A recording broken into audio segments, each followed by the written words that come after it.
할렐루야. 네.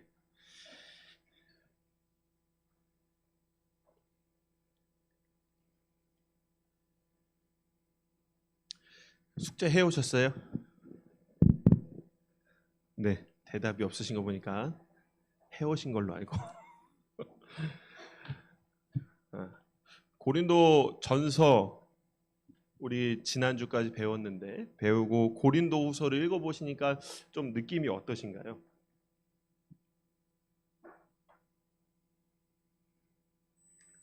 저 오늘 인터넷 강의하고 있습니다. 네.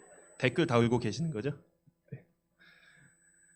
어, 제가 고린도 후서를 준비하면서 한 3번 읽은 것 같은데, 너무 모르겠다.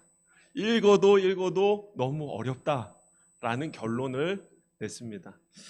그래도 어떻게 해서든 제가 여러분에게 쉽게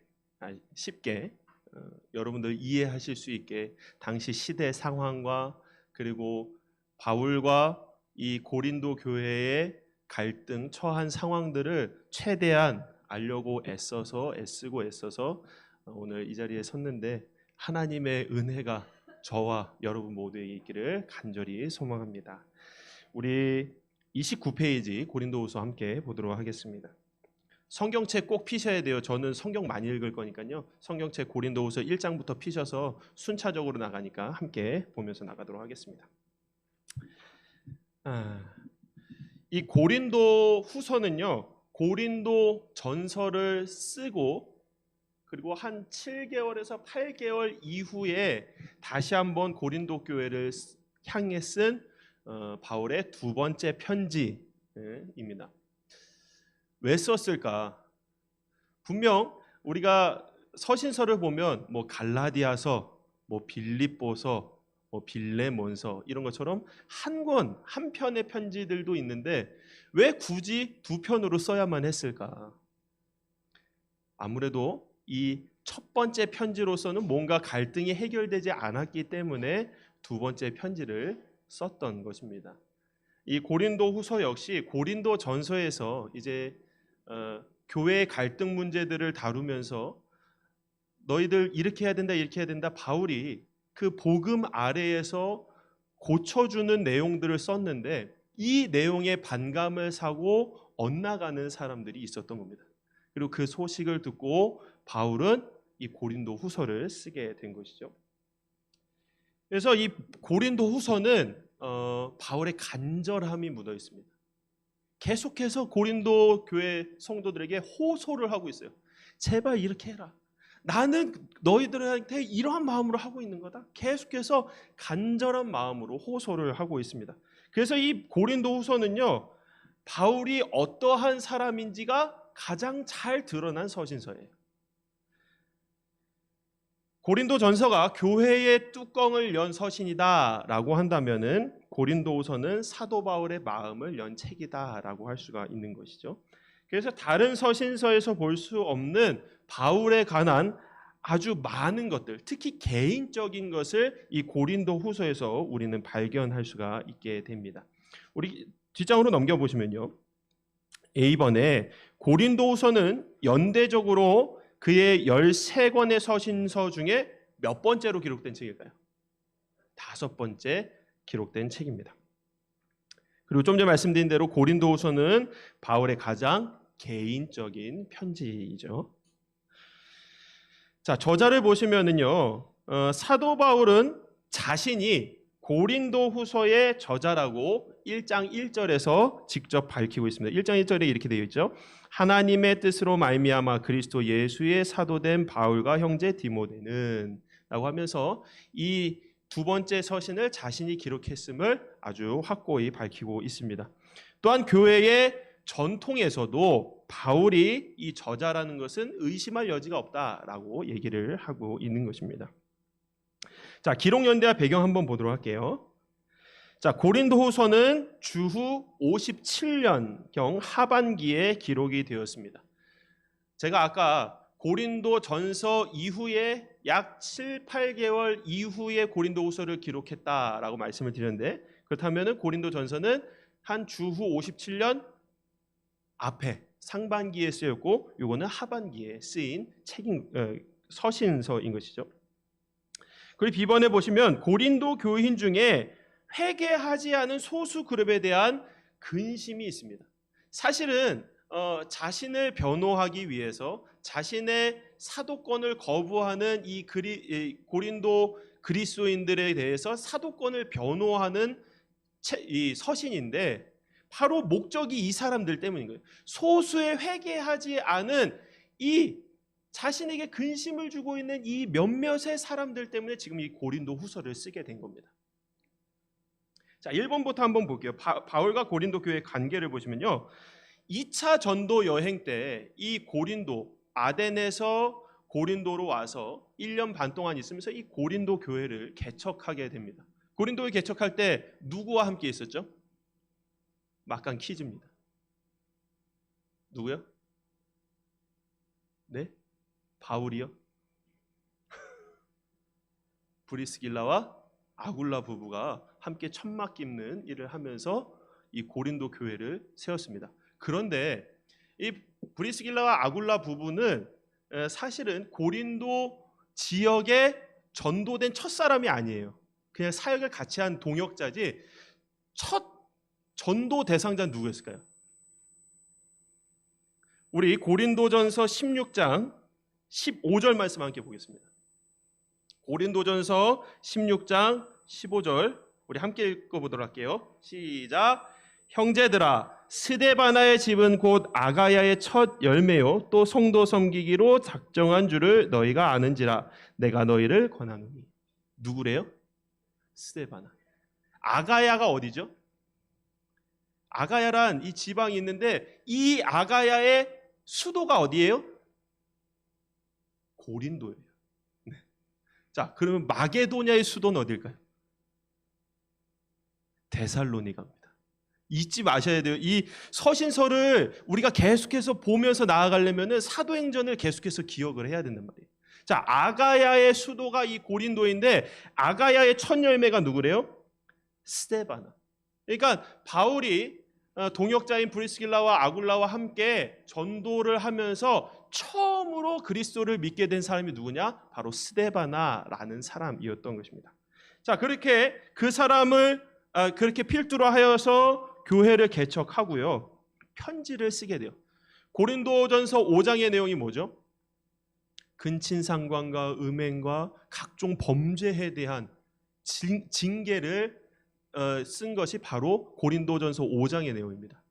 근데 고린도전서 5장 9절에 보면 내가 너에게 쓴 편지에서라고 얘기를 하는데 우리가 사실 고린도 교회를 향해 바울이 고린도전서, 고린도후서를 썼다라고 알고 있지만 사실 이 두 개의 편지가 전부가 아닙니다.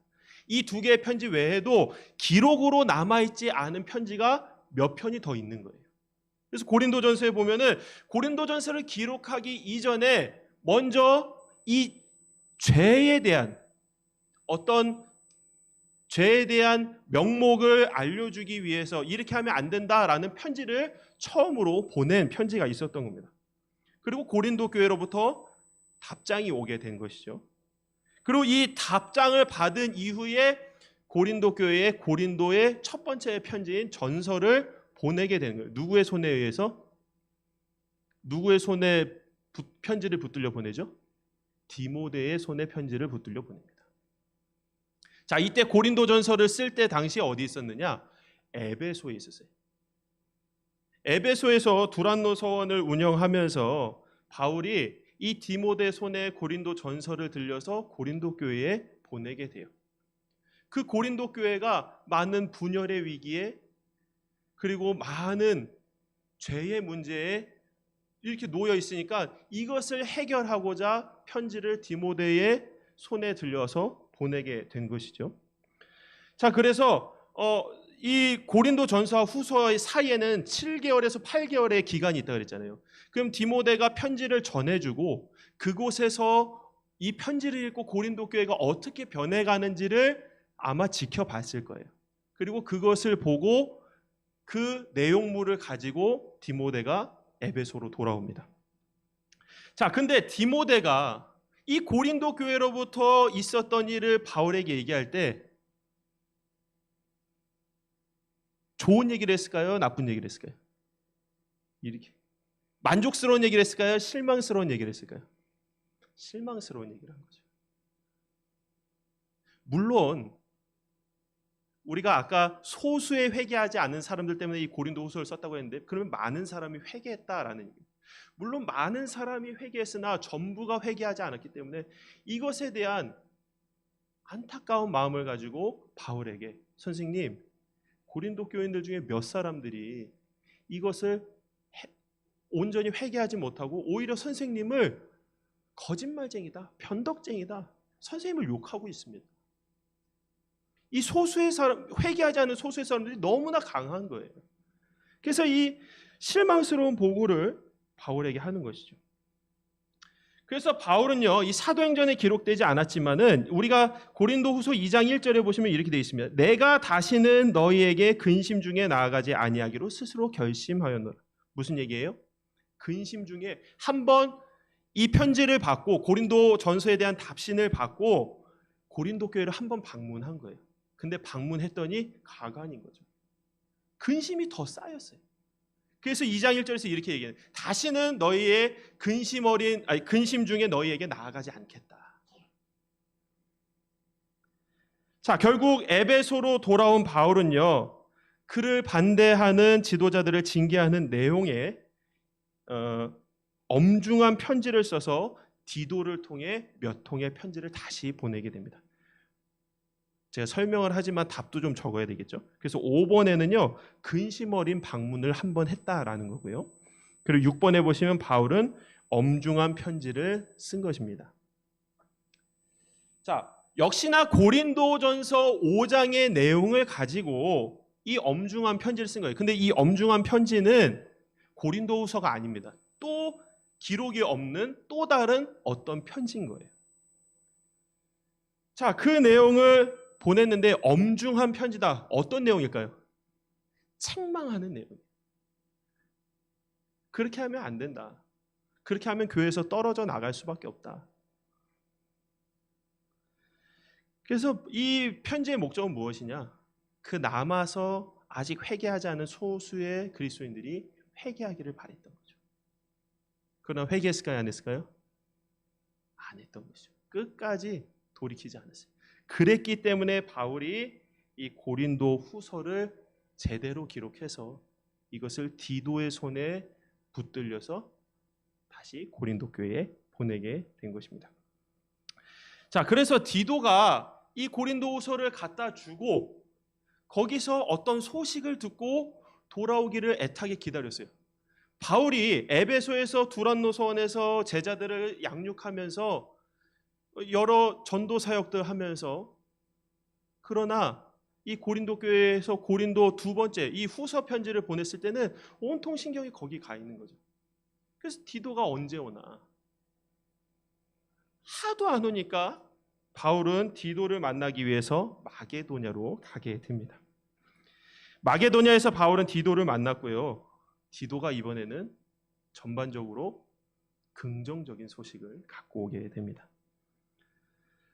바울이 아주 심하게 벌을 내렸던, 징계했던 이 고린도 교인들의 다수가 회개하고 하나님께로 돌아왔다라는 소식이 있게 된 것이죠. 그러나 그 중에서도 아주 소수가 여전히 반감을 갖고 있었지만, 그럼에도 바울은 그 많은 사람들이 회개한 것에 대해서 기쁨을 가지고 이 기쁨을 가지게 된 것입니다. 자, 특징 한번 보겠습니다. A 보면요, 사도 바울의 심정을 가장 잘 드러낸 서신서가 바로 이 고린도 후서입니다. 자, 1번이요. 영적 목자의 부드러움. 고린도후서 1장 24절을 한번 같이 읽어보도록 하겠습니다. 고린도후서 1장 24절 함께 읽습니다. 우리가 너희 믿음을 주관하려는 것이 아니요 오직 너희 기쁨을 돕는 자가 되려 함이니 이는 너희가 믿음에 섰음이라. 지금 이 양들의 필요에 민감한 영적인 목자의 부드러움이 지금 이 말씀에서 아주 잘 드러나고 있습니다. 자, 2번에 보시면요, 영적 아버지의 호소입니다. 고린도후서 6장 13절에 보면요, 이렇게 시작을 하고 있어요. 내가 자녀에게 말하듯 하노니. 지금 고린도 교인들에게 내가 자녀에게 말하듯 너에게 말한다. 지금 영적인 아버지로서의 호소를 하고 있는 것입니다. 3번에 보시면요, 바울의 솔직한 감정들이 표현되어 있어요. 제가 몇 가지 말씀 읽어드립니다. 고린도후서 1장 8절이에요. 힘에 겹도록 심한 고난을 당하여 살 소망까지 끊어지고. 고린도후서 2장 1절이요. 다시는 너희에게 근심 중에 나아가지 아니하기로 스스로 결심하였노니. 고린도후서 2장 4절에 많은 눈물로 너희에게 썼노니. 고린도후서 6장 13절에 너희도 마음을 넓히라. 고린도후서 7장 8절에요. 내가 편지로 너희를 근심하게 한 것을 후회하였으나 지금은 후회하지 아니함은. 그리고 고린도후서 11장 1절에 나의 좀 어리석은 것을 용납하라. 이렇게 자기의 솔직한 감정을 지금 서슴없이 고린도 교인들에게 말하고 있어요. 그런 거 있지 않습니까? 저 사람들의 깊은 곳까지 끄집어내려면 내 깊은 곳까지 다 드러내야 하는 그런 것을 아시죠? 그것처럼 지금 이미 깊은 곳까지 다 파내려 갔는데도 불구하고 아직 돌아오지 않는 저들을 위해서 자기의 깊은 내면을 저들에게 보여주고 있는 거예요. 그런 솔직한 감정들, 이 바울의 아주 애타는 심정을 지금 고린도서에서 보여주고 있는 것입니다. 비번에 보시면요, 사도 바울의 고난에 대한 기록이 많이 있습니다. 이 고난, 고린도후서의 핵심 주제 중에 하나입니다. 구절들을 우리가 책에 있으니까 우리가 함께 읽어보도록 하겠습니다. 고린도후서 1장 8절 9절이요. 형제들아, 우리가 아시아에서 당한 환난을 너희가 모르기를 원하지 아니하노니 힘에 겹도록 심한 고난을 당하여 살 소망까지 끊어지고 우리는 우리 자신이 사형 선고를 받은 줄 알았으니 이는 우리로 자기를 의지하지 말고 오직 죽은 자를 다시 살리시는 하나님만 의지하게 하심이라. 아시아에서 당한 환난에 대해서 얘기를 하고 있습니다. 그 다음에 6장 4절 5절 읽습니다. 오직 모든 일에 하나님의 일꾼으로 자천하여 많이 견디는 것과 환난과 궁핍과 고난과 매맞음과 갇힘과 난동과 수고로움과 자지 못함과 먹지 못함 가운데서도. 지금 이 4절과 5절은 고난 컬렉션 같습니다. 자, 고린도후서 7장 5절이요. 우리가 마게도냐에 이르렀을 때에도 우리 육체가 편하지 못하였고 사방으로 환난을 당하여 밖으로는 다툼이요 안으로는 두려움이었노라. 밖에서 당하는 환난이 너무 많으니까 안에서는 평안할 날이 없었다라고 얘기를 하는 겁니다. 그 다음 고린도후서 11장 23절부터 28절이요. 그들이 그리스도의 일꾼이냐 정신없는 말을 하거니와 나는 더욱 그러하도다. 내가 수고를 넘치도록 하고 옥에 갇히기도 더 많이 하고 매도 수없이 맞고 여러 번 죽을 뻔하였으니 유대인들에게 40에서 하나 감한매를 5번 맞았으며 3번 태장으로 맞고 1번 돌로 맞고 3번 파선하고 일주야를 깊은 바다에서 지냈으며 여러 번 여행하면서 강의 위험과 강도의 위험과 동족의 위험과 이방인의 위험과 시내의 위험과 광야의 위험과 바다의 위험과 거짓 형제 중의 위험을 당하고 또 수고하며 애쓰고 여러 번 자지 못하고 줄이며 목마르고 여러 번 굶고 춥고 헐벗었노라. 이 외의 일은 고사하고 아직도 날마다 내 속에 눌리는 일이 있으니 곧 모든 교회를 위하여 염려하는 것이라.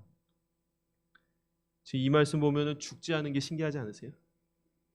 그럼에도 죽지 않았습니다. 자, 마지막이요. 고린도후서 12장 7절이요. 여러 계시를 받은 것이 지극히 크므로 너무 자만하지 않게 하시려고 내 육체의 가시 곧 사탄의 사자를 주셨으니 이는 나를 쳐서 너무 자만하지 않게 하려 하십니다. 자신의 육체의 가시, 자신의 타고난 질병에 대해서 얘기를 또 하고 있습니다. 자, 개관 한번 볼게요. 자, 고린도후서 1장부터 7장까지는요, 바울과 그의 사역에 대해서 말해주고 있습니다. 그리고 8장과 9장은 은혜의 헌금에 대해서 얘기하고 있고요. 그 다음에 10장부터 13장 마지막까지는 바울의 사도직 변호에 대해서 얘기를 하고 있습니다. 그래서 바울의 사역에 대해서 얘기할 때 계속해서 과거의 이야기를 하는데 여기에 초점은 뭐냐? 바울의 목회 철학에 있습니다. 내가 믿은 그리스도, 이 그리스도로 말미암아 내가 교회를 이루어가는데 어떠한 생각을 갖고 있고 이대로 너희가 했으면 좋겠다라는 이 목회 철학을 얘기를 하고 있고요. 그리고 헌금에 대해서는 현재에서 이 헌금의 원리에 대해서 얘기를 또 해주고 있습니다.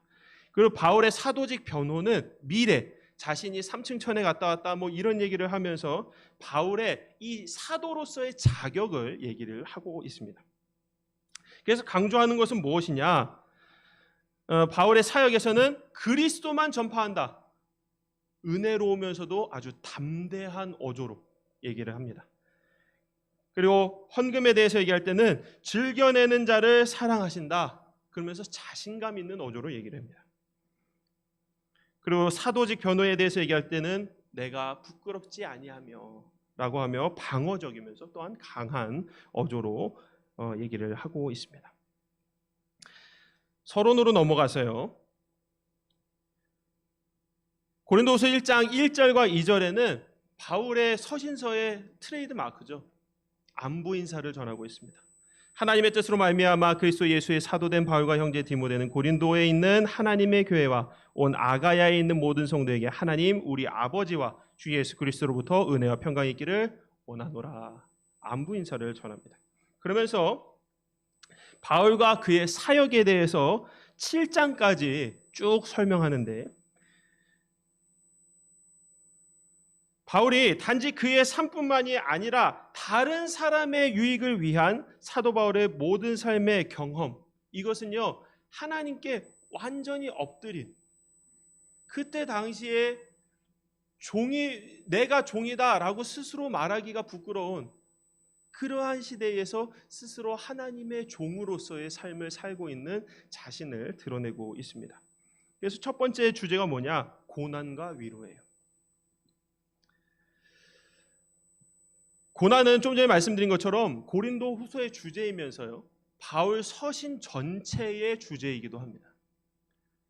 우리 3절과 4절 한번 같이 읽어보도록 하겠습니다. 찬송하리로다. 그는 우리 주 예수 그리스도의 하나님이시요 자비의 아버지시요 모든 위로의 하나님이시며 우리의 모든 환난 중에서 우리를 위로하사 우리로 하여금 하나님께 받는 위로로서 모든 환난 중에 있는 자들을 능히 위로하게 하시는 이시로다. 아멘. 지금 바울은 고난 가운데서 하나님의 자비와 긍휼, 위로와 구원이 자신에게 있었다라고 얘기를 합니다. 그러면서 아까 8절 말씀 읽었었는데 아시아에서 당한 환난, 그 아시아에서 당한 그 고난을 통해서 자신이 배운 것이 무엇이냐? 우리 9절 한번 같이 읽어볼까요? 우리는 우리 자신이 사형 선고를 받은 줄 알았으니 이는 우리로 자기를 의지하지 말고 오직 죽은 자를 다시 살리시는 하나님만 의지하게 하심이라. 바울이 이 아시아에서 당한 고난을 통해 배운 것은 내 자신을 의지하는 것이 아닌 죽은 자를 살리시는 하나님만 의지하는 것을 배우게 되었다라고 얘기를 하고 있습니다. 우리가 다음 주에 하겠지만 이 12장에 보시면요 바울이 한 유명한 말이 있어요. 하나님께서 바울에게 하신 말씀이죠. 내 능력이 약한 데서 온전하여지니라. 이 말씀을 기록하고 있는데 이 연약함, 자신의 연약함이 바로 이 사실은 고린도후서 전체에 흐르는 또 핵심 주제 중에 하나입니다. 근데 이 고린도후서의 주제인 연약함이 지금 1장에서부터 나오고 있는 것을 보게 되는 것이죠. 자신의 연약함, 무엇을 할 때요? 하나님을 의지할 때. 자신의 연약함 가운데 하나님을 의지하게 되는데 그것이 하나님을 의지함을 통해서 연약함이 더욱더 드러나게 된다라는 거죠. 내가 잘났고 내가 뭐든지 할 수 있고 내가 누구보다 강하다 생각하면 하나님을 의지할까요? 그렇지 않다라는 거죠. 내가 연약하는 중에 하나님을 더욱 의지하게 된다라는 거죠. 바울이 연약함 가운데 놓였을 때 하나님을 의지하는 자신을 보게 된 겁니다. 아, 그랬더니 어때요? 내가 내 힘으로 무언가 하려 했을 때보다 내가 연약한 가운데 하나님을 의지할 때 더욱더 하나님의 일대로, 계획대로, 뜻대로 흘러가는 것을 경험하게 된 겁니다. 바울이 고린도 교회 성도들한테 요구하는 것이 무엇이겠습니까? 너희도 연약하라, 이것이지. 자, 2번에 보시면요, 바울의 행위에 대해서 얘기를 하고 있습니다. 1장 15절과 16절 제가 읽어드립니다. 내가 이 확신을 가지고 너희로 2번 은혜를 얻게 하기 위하여 먼저 너희에게 이르렀다가 너희를 지나 마게도냐로 갔다가 다시 마게도냐에서 너희에게 가서 너희의 도움으로 유대로 가기를 계획하였으니. 지금 바울이요, 고린도 전서 첫 번째 편지를 보내고 나서 지금 고린도 교회에 가려고 했어요. 그리고 갔죠.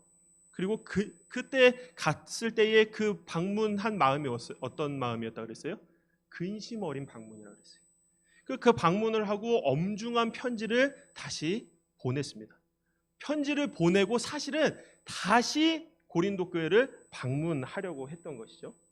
그러나 방문하지 못하고 연기를 하게 됐는데, 간다고 얘기해놓고 가지 않았으니 고린도 교회 사람들이 어떻게 생각하겠어요? 바울을 신뢰하고 있는 사람들은 무슨 일이 있거나 아니면 오지 못할 사정이 있구나. 그런데 아직 회개하지 못하고 바울에 대한 반감이 있는 사람들은 뭐라고 생각하겠어요? 바울 저 사람 거짓말쟁이다, 변덕쟁이다, 온다고 했으면서 오지 않는 변덕쟁이다 라고 얘기를 한 것이죠. 이에 바울이 23절에요, 내가 내 목숨을 걸고 하나님을 불러 증언하시게 하노니 내가 다시 고린도에 가지 아니한 것은 너희를 아끼려 합니다. 왜 가지 않았대요? 고린도 교인 성도들을 아끼어서, 고린도 교인들의 유익을 위해서 가지 않았다라고 설명을 하고 있습니다.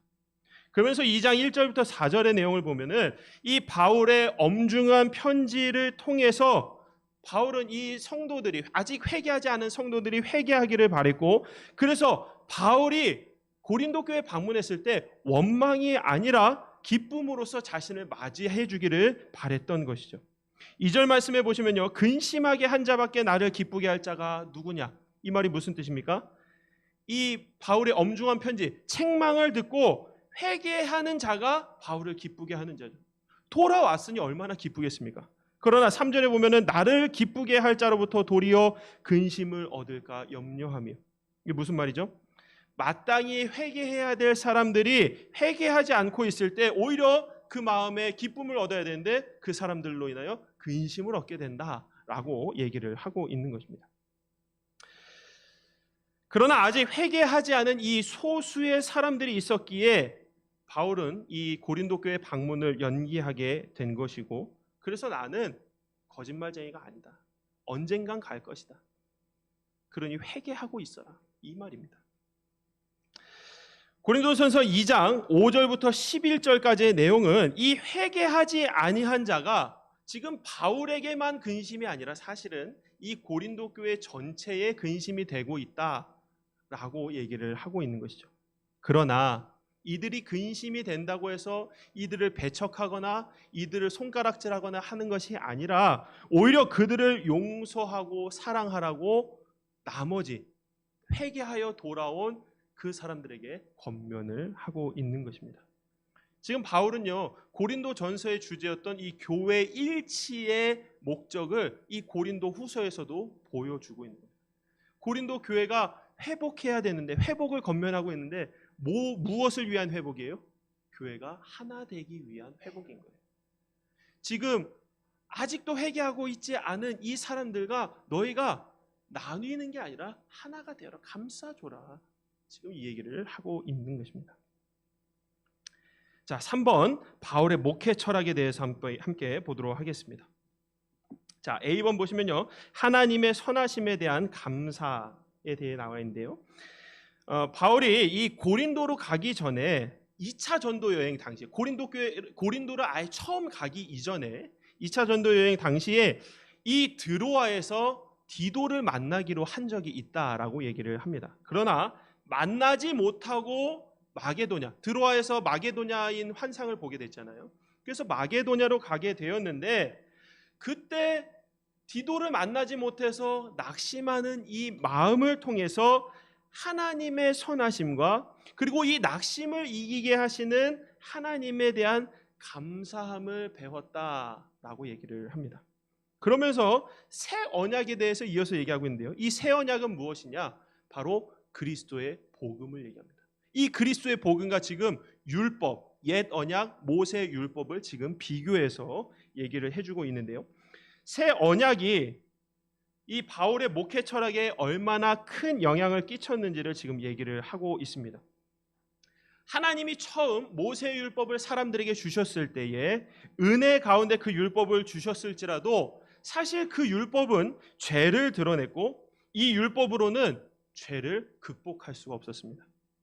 그래서 3장에서 바울은요, 고린도 교인들에게 모세 율법을 살도록 부추기는 이 율법주의자들에게 모세보다 더 나은 그리스도의 사역의 우수성을 옛 계명과 새 계명을 비교해서 이렇게 보여주고 있는 것입니다. 우리 함께 이 도표를 한번 보시겠어요? 책 33페이지 중간에 있는 옛 언약과 새 언약의 비교, 이 부분을 함께 보시도록 하겠습니다. 자, 옛 언약의 형태는 뭐로 되어 있어요? 문자, 율법의 조문으로 기록되어 있다. 그러면서 문자, 새 언약은 영으로 되어 있습니다. 자, 옛 언약은 사람에게 무엇을 가져다 줄까요? 사망을 가져다 주죠. 그러나 새 언약은 생명, 영생을 가져다 줍니다. 자, 옛 언약은 어디에 기록이 되어 있어요? 돌판에 기록이 되어 있잖아요. 그러나 새 언약은 성령, 우리 마음에 기록이 되는 겁니다. 그 다음에 옛 언약은 없어질 영광이에요. 하나님께 있어서 없어질 거예요. 이 땅에서 끝이에요. 그러나 새 언약은 영원한 영광을 가져다 줍니다. 이 옛 언약의 목적은 뭘까요? 죄를 드러내는 것이죠. 무엇이 죄인지 정죄를 하는 것이고, 그 다음에 새 언약의 목적은요, 의를 세우는 일입니다. 기간은 어떨까요? 옛 언약은 일시적이에요. 그저 예수님 오시기 전까지. 그러나 새 언약은 예수님 오신 뒤로 영구적, 새 하늘과 새 땅이 올 때까지 그 기간을 가지고 있습니다. 그래서 17절, 18절을 함께 읽어보도록 하겠습니다. 3장 17절, 18절이요. 시작. 주는 영이시니 주의 영이 계신 곳에는 자유가 없느니라. 우리가 다 수건을 벗은 얼굴로 거울을 보는 것 같이 주의 영광을 보매 그와 같은 형상으로 변화하여 영광에서 영광에 이르니 곧 주의 영으로 말미암음이니라. 주의 영, 이 성령을 통하여 결국에는 우리가 누구를 닮아간다고요? 거울로 본 것 같이 그리스도를 닮아간다라고 바울이 아주 은혜로운 말씀을 우리에게 주고 있습니다. 자, 그 다음요, 바울 사역의 기초에 대해서 보도록 하겠습니다.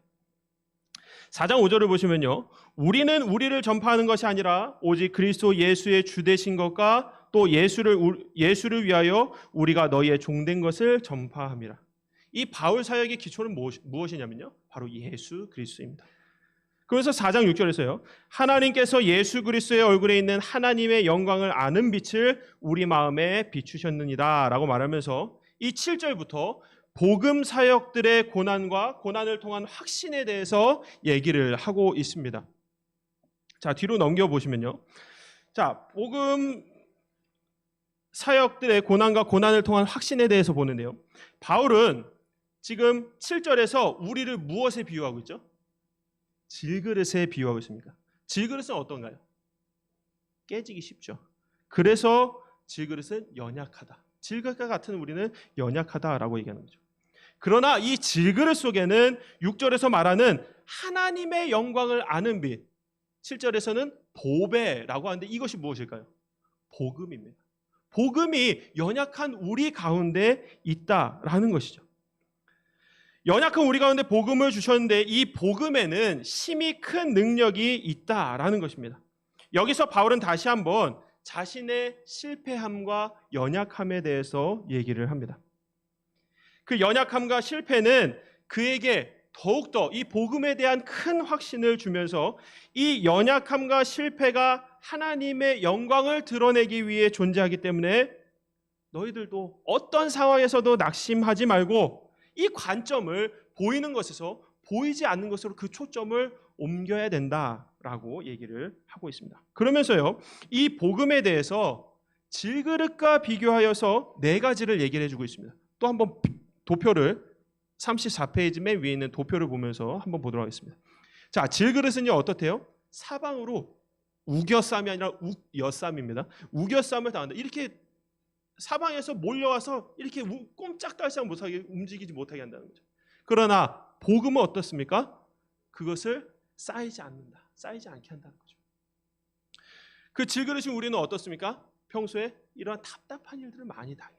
그러나 복음을 통해서 우리는 그것을 낙심하지 않는다라고 얘기하죠. 또한 연약한 우리는 박해를 받습니다. 그러나 복음을 통해서 버림받지 않음을 확신하게 되는 것이죠. 마지막으로요, 우리는 거꾸로 등이를 당하여도 복음을 통해서 망하지 않는다는 확신을 얻게 되는 것입니다. 자, 그러면서 바울은요, 우리의 현재 거하는 곳과 장래 거할 곳을 비교하여서 설명해 주는데 5장 1절부터 10절에 이 내용을 설명하고 있습니다.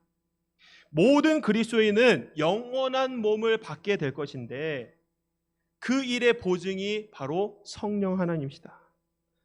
그리고 우리가 육신을 벗은 후에는 더 좋은 곳으로 가기 때문에 낙심하지 말라. 그리고 늘 하나님을 기쁘시게 해야 하며 우리가 한 모든 일에 대해 나중에는 그리스도의 심판대 앞에 서게 될 것이다 라고 얘기를 하고 있습니다. 이어서 5장 11절부터 바울은 우리에게 맡겨진 중요한 사역이 있다. 이제 너희가 그리스도인으로서 맡은 바 해야 될 사역이 무엇인가를 얘기를 해주고 있는 것인데 그것이 바로 무엇이냐? 화목의 사역입니다. 5장 14절부터 20절까지 우리 함께 읽어보도록 하겠습니다. 5장 14절부터 20절이요. 그리스도의 사랑이 우리를 강권하시는도다. 우리가 생각하건대 한 사람이 모든 사람을 대신하여 죽었은즉 모든 사람이 죽은 것이라. 그가 모든 사람을 대신하여 죽으심은 살아있는 자들로 하여금 다시는 그들 자신을 위하여 살지 않고 오직 그들을 대신하여 죽었다가 다시 살아나신 이를 위하여 살게 하려 함이라. 그러므로 우리가 이제부터는 어떤 사람도 육신을 따라 알지 아니하노라. 비록 우리가 그리스도도 육신을 따라 알았으나 이제부터는 그같이 알지 아니하노라. 그런즉 누구든지 그리스도 안에 있으면 새로운 피조물이라. 이전 것은 지나갔으니 보라 새 것이 되었도다. 모든 것이 하나님께로서 났으며 그가 그리스도로 말미암아 우리를 자기와 화목하게 하시고 또 우리에게 화목하게 하는 직분을 주셨으니 곧 하나님께서 그리스도 안에서 계시사 세상을 자기와 화목하게 하시며 그들의 죄를 그들에게 돌리지 아니하시고 화목하게 하는 말씀을 우리에게 부탁하셨느니라. 그러므로 우리가 그리스도를 대신하여 사신이 되어 하나님이 우리를 통하여 너희를 권면하시는 것 같이 그리스도를 대신하여 간청하노니 너희는 하나님과 화목하라. 아멘. 지금 그리스도께서 우리와 화목하게 하신 것처럼 바로 우리에게도 그분을 따르는 그리스도인으로서 다른 사람들과 화목하도록 그들을 인도하고 도울 사명이 있다라고 얘기를 하고 있습니다. 그러면서 바울이 자신의 모범적인 사역에 대해서 얘기를 하는데요. 6장 4절과 5절 제가 읽어드립니다. 오직 모든 일에 하나님의 일꾼으로 자천하여 많이 견디는 것과 환난과 궁핍과 고난과 매맞음과 갇힘과 난동과 수고로움과 자지 못함과 먹지 못한 가운데서도 지금 바울은요 자신이 받은 고난에 대한 목록들을 열거하면서 그의 진실성을 입증하고 있습니다. 이러한 고난을 통해서 자신이 큰 희생을 치르면서 이 사역을 계속해왔다 라고 하면서 지금 고린도 교회 교인들을 향해서 이렇게 호소를 하고 있는 거예요. 어떻게 호소하고 있습니까? 내가 지금 이렇게 고난까지 받아가면서 너희를 위해 애쓰고 있다. 그러니 나를 거짓말장이라고 변덕쟁이라고 미워하지 마라. 지금 자신과 화해하자고 얘기를 하고 있는 것이죠. 고린도 교인들이 미워서 지금 그 엄중한 편지, 책망을 그들이 한 것이 아니라 그들을 오히려 사랑해서 책망을 한 것이다 라고 얘기를 하는 것입니다. 그래서 6장 11절과 13절에요. 고린도인들이여 너희를 향하여 우리의 입이 열리고 우리의 마음이 넓어졌으니 13절이요. 내가 자녀에게 말하듯 하노니 보답하는 것으로 너희도 마음을 넓히라. 내가 마음을 넓혔으니까 너희도 좀 마음을 넓혀줘라 라고 얘기를 하고 있는 겁니다. 바울은 그러면서요, 섬김을 위한 동기를 부여하고 있습니다. 우리 7장 8절과 9절 함께 읽도록 하겠습니다. 7장 8절과 9절이요. 그러므로 내가 편지로 너희를 근심하게 한 것을 후회하였으나 지금은 후회하지 아니함은 그 편지가 너희로 잠시만 근심하게 한 줄을 알미라. 내가 지금 기뻐함은 너희로 근심하게 한 까닭이 아니요 도리어 너희가 근심함으로 회개함에 이른 까닭이라. 너희가 하나님의 뜻대로 근심하게 된 것은 우리에게서 아무 해도 받지 않게 하려 함이라. 지금 바울이 회개한 그들이 하나님으로 말미암아 근심하여 회개한 것으로 지금 기뻐하고 있습니다. 그러면서 10절에서요. 하나님의 뜻대로 하는 근심은 후회할 것이 없는 구원에 이르게 하는 회개를 이루는 것이요 세상 근심은 사망을 이루는 것이다. 하나님의 뜻대로 하는 근심은 후회할 것이 없는 회개에 이르게 하지만 세상 근심은 사망에 이르게 한다라고 말한 것이죠. 그래서 섬김을 위한 동기부여라는 것은 회개했을 때 하나님께로부터 오는 마음의 평안이 있고 그 평안을 가지고 너희도 사역에 임하라 라고 말하고 있는 겁니다. 신자란 늘 자신의 완악함에 대해서 회개해야 된다라고 지금 바울이 말하고 있는 것이죠. 저희가 하나를 안 했는데요. A번이요. 하나님의 성전인 신자, 요것만 하고 마치도록 하겠습니다. 우리 6장 14절 말씀해 보시면요. 믿지 않는 자와 멍에를 함께 매지 말라라고 바울이 얘기를 합니다. 지금 14절부터 16절에 대한 내용을 지금 도표로서 이렇게 보여주고 있습니다. 자, 의와 불법, 빛과 어둠, 그리스도, 벨리알, 믿는 자와 믿지 않는 자, 하나님의 성전과 우상. 자, 지금 이 믿지 않는 자란, 불신자란 누구를 얘기를 하느냐? 바로 거짓 사도들을 얘기하고 있는 겁니다. 지금 이 고린도 교회 성도들 중에 이 거짓 사도들을 따라다니면서 그들과 사귀는 자들이 있었다라는 것이죠. 지금 그것을 하지 말라라고 바울이 얘기를 하고 있습니다. 보통 이 본문 가지고 설교를 할 때에 불신자와 결혼하지 말라, 불신자와 같은 일을, 사업을 하지 말라라는 식으로 이제 설교가 많이 되어지는데, 근데 중요한 것은 이것입니다. 우리 교훈 한번 같이 읽어볼까요? A번 밑에 있는 교훈이요. 시작. 그리스도인은 그리스도에 대한 충성을 변질시킬 수 있는 불신자와의 관계를 조심해야 한다. 바로 이러한 위험성이 있다라는 겁니다. 이 불신자들과 같이 했을 때 내 믿음이 변질되지 않을 자신이 있다면 상관이 없지만, 만약에 이들을 통해서 내 믿음이 변질될 우려가 있다면 그들과 함께해서는 안 된다라는 것이죠. 만약 그럼에도 불구하고 이들과 함께 해야 되겠다, 그러면 각오를 하라는 것입니다. 지금 바울이 이런 얘기를 하고 있는 것이죠. 자, 오늘 B번 섬김을 위한 동기부여까지 함께 봤는데요.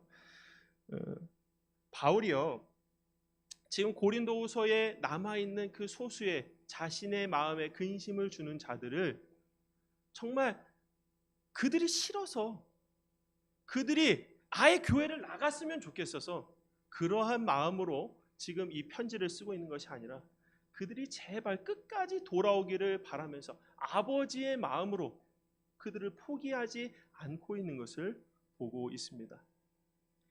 때로는 우리가 우리의 삶 가운데서 참 포기하고 싶은 것들이 있지 않습니까? 많은 부분에서 그러한 일들을 우리가 겪을 때에 바울의 이러한 마음을 좀 생각했으면 좋겠습니다. 내가 이 세상에 썩어 없어질 것들, 없어도 되는 것들은 그것을 대상으로 얘기하는 것이 아니라 내가 주 안에서 내가 정말 포기해서는 안 될 무언가가 있다면 내가 하나님 아버지의 그 마음을 가지고 끝까지 붙들고 나아가리라. 그것을 붙들면서 그 무언가도 변화시킬 때에 나 자신도 변화가 되리라. 그래서 고린도전서의 주제이기도 하고 지금 고린도후서에서도 여전히 바울이 말하는 것처럼 교회의 일치, 하나됨, 이것이 우리의 마음 가운데 항상 있어야 될 줄로 믿습니다. 우리 이 시간 고린도후서 7장까지 나눈 말씀 기억하시면서 이렇게 기도했으면 좋겠습니다. 하나님, 바울의 고린도 교회를 향한 간절함이 우리에게도 있어서 오해받고 마음 아픈 일이 있어도 그들을 향한 하나님의 사랑이 우리 영혼의 햇빛같이 비춰서 그 사랑으로 항상 그들을 품을 수 있도록 넓은 마음을 허락하여 주옵소서. 우리 함께 통성으로 기도하도록 하겠습니다.